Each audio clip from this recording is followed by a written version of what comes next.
শামীম শামীম সিরিজে YouTube channel পক্ষ থেকে সবাইকে শুভেচ্ছা অভিনন্দন। প্রিয় শিক্ষার্থীরা, আশা করি তোমরা ভালো আছো। আলহামদুলিল্লাহ, তোমাদের দয়া আল্লাহর রহমতে আমিও ভালো আছি। আজকের নির্ধারিত বিষয়টি সম্পর্কে জানার জন্য চলো আমরা চেষ্টা করি।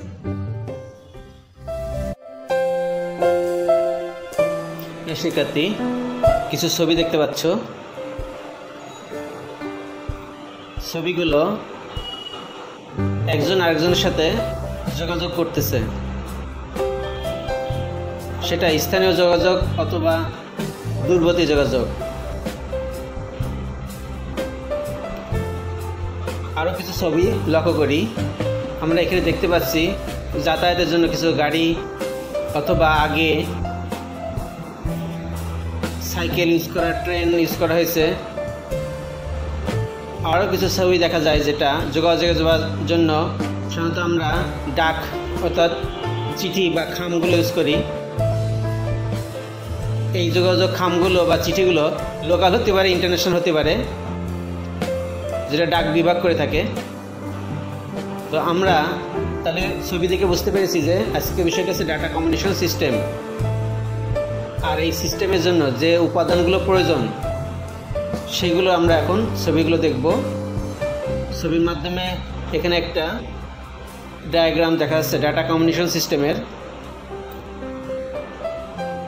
প্রথম উপাদানটা হচ্ছে উৎস, দ্বিতীয় উপাদান হচ্ছে প্রেরক, তৃতীয় উপাদান হচ্ছে চ্যানেল বা মাধ্যম, চতুর্থ উপাদান হচ্ছে প্রাপক, পঞ্চম উপাদানটা হচ্ছে গন্তব্য। এই 5টি উপাদানের মাধ্যমে ডেটা কমিউনিকেশন সিস্টেম স্থাপন করা হয়।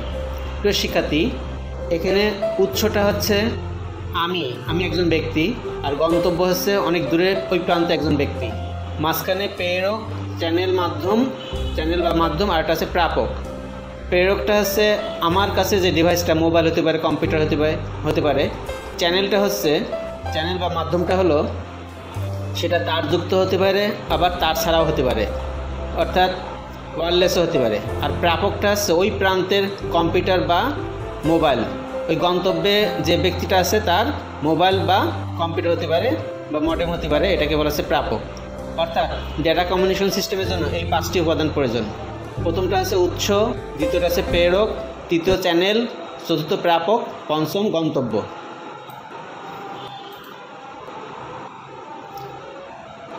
আমরা এখন একটা ভিডিও দেখব। এই ভিডিওর মাধ্যমে অনেক কিছু আমরা বুঝতে পারবো আশা করি। বাস্তব চিত্রটা দেখি একটু।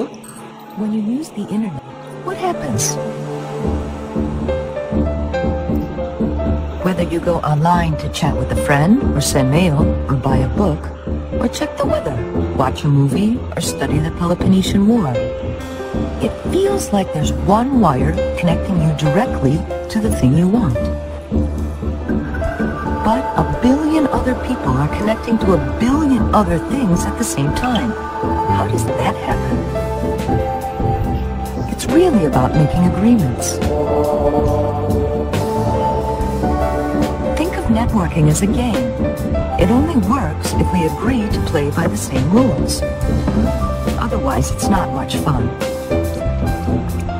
If you can get 2 or more computers to play together, you have a network. If your friend can do it too, there's another network. But if you both agree that your networks will play the same way, now you can hook the 2 together. You have an internetwork. The rules we play by are called the Internet Protocol. And as long as we all agree, we can keep adding more devices and more networks until the whole world is connected. That's what the Internet is.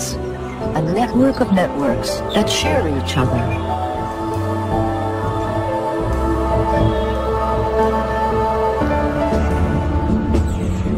Every device on the Internet has its own unique address. Anything you send via Internet is really just a message from one device to another. But it doesn't travel in one big block.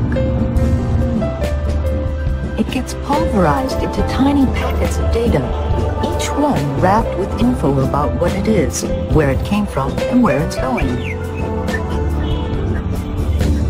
This way, your one message can actually take several different paths to its destination.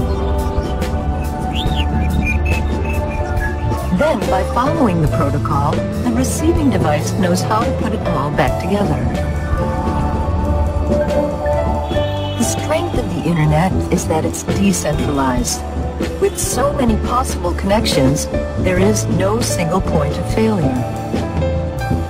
If one path gets overloaded or broken, your data just takes a different path. Even if a big chunk of the internet gets wiped out, your message can still find its way. But let's say you use one internet provider and your friend is on a different one. How does your data really get from one network to the other? Some companies make private connections with each other to exchange traffic. But more and more traffic is flowing through shared service platforms we call Internet Exchange Points. An Internet exchange is a place where many different organizations come together to interconnect their technology. There may be access providers, broadcasters, publishers, social network sites, telecom operators. Nearly anybody who relies on network traffic can benefit from the exchange. By connecting in a common place, they save costs, and the traffic between them flows faster and much more efficiently. Traditionally, providers have sold each other passage on their networks. But for some providers who regularly exchange traffic, all that buying and selling gets to be more trouble than it's worth. Many of them saw that if they just agreed to meet each other halfway, then everybody's costs go down and the traffic moves more smoothly. Providers are able to make a single connection to the platform to exchange traffic with many participants. This way of doing things is called peering, and it's making the internet faster and more affordable for everybody.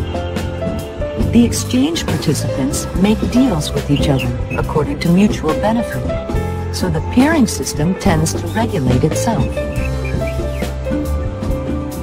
It may seem like companies are giving away their services, but in fact, each is providing their part of the whole solution their customers need to most efficiently and reliably exchange traffic.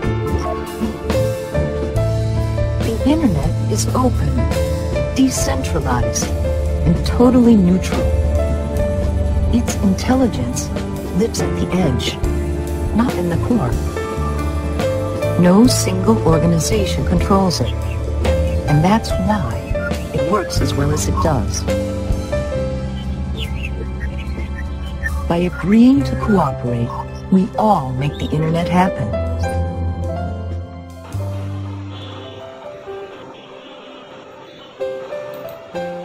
প্রিয় শিক্ষার্থী, আমরা কিছু ছবি এবং video দেখে আমরা আগেই বুঝেছি আজকের পাঠ পরিস্থিতি হলো আজকের বিষয়টা ডাটা কমিউনিকেশন। ডাটা কমিউনিকেশন এটা আইসিটি বইয়ের দ্বিতীয় অধ্যায়ের পরে। তো প্রিয় শিক্ষার্থী, আমরা আজকে পাঠ শেষে আমরা যা জানতে পারবো সেটা হচ্ছে ডাটা কমিউনিকেশন কী তা বলতে পারবো, এবং এর উপাদানের নাম এবং ডাটা কমিউনিকেশনের মডেমের ভূমিকা, পাশাপাশি এইটা আমাদের কি কি কাজে লাগে এবং তার সুবিধা অসুবিধা ইত্যাদি বিষয়ে আমরা আজকে জানতে পারবো।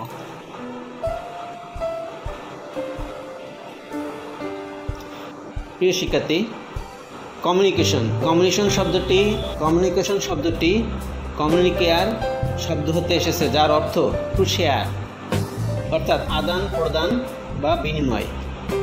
কমিউনিকেশন অর্থ যোগাযোগ। কার সাথে কার যোগাযোগ?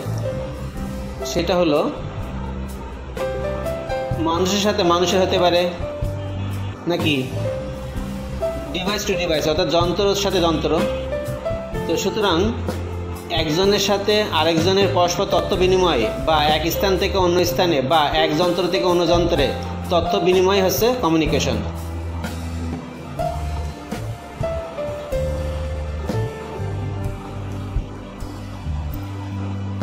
কমিউনিকেশন সকল ধরনের যোগাযোগ নির্দেশ করে। যোগাযোগ ম্যানুয়াল হতে পারে, আবার যন্ত্রের মাধ্যমে হতে পারে। চিঠি বা লিখিত কোনো সংকেতের মাধ্যমে মানুষের দ্বারা পরিবাহিত কোনো প্রক্রিয়া হতে পারে, কিংবা যান্ত্রিক বা স্বয়ংক্রিয় উপায়ও হতে পারে। কমিউনিকেশন সিস্টেম হচ্ছে এমন একটি সম্মিলিত ব্যবস্থা যা কোনো উদ্দেশ্যে বা লক্ষ্যে অর্জনের জন্য উপাদানের সমন্বয়ে গঠিত হয়ে থাকে। আর কমিউনিকেশন সিস্টেম বলতে বুঝি পারস্পরিক যোগাযোগের লক্ষ্যে অর্জনের জন্য কতগুলো উপাদানের সমন্বয়ে গঠিত কোনো সমন্বিত ব্যবস্থা।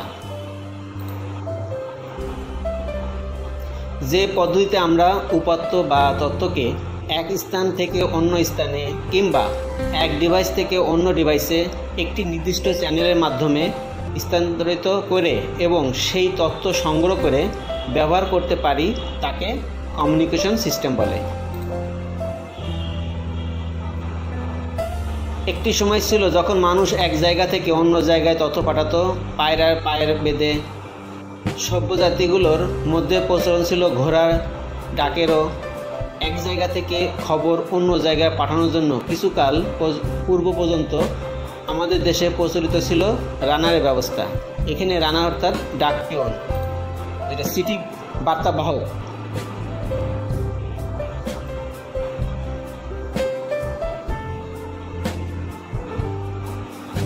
কোনো ডাটাকে এক প্রান্ত থেকে অন্য প্রান্তে কিংবা এক ডিভাইস থেকে অন্য ডিভাইসে কিংবা এক কম্পিউটার থেকে অন্য কম্পিউটারে অথবা একজনের ডাটা অন্য একজন সবার নিকট স্থানান্তরের প্রক্রিয়াই হলো ডাটা কমিউনিকেশন।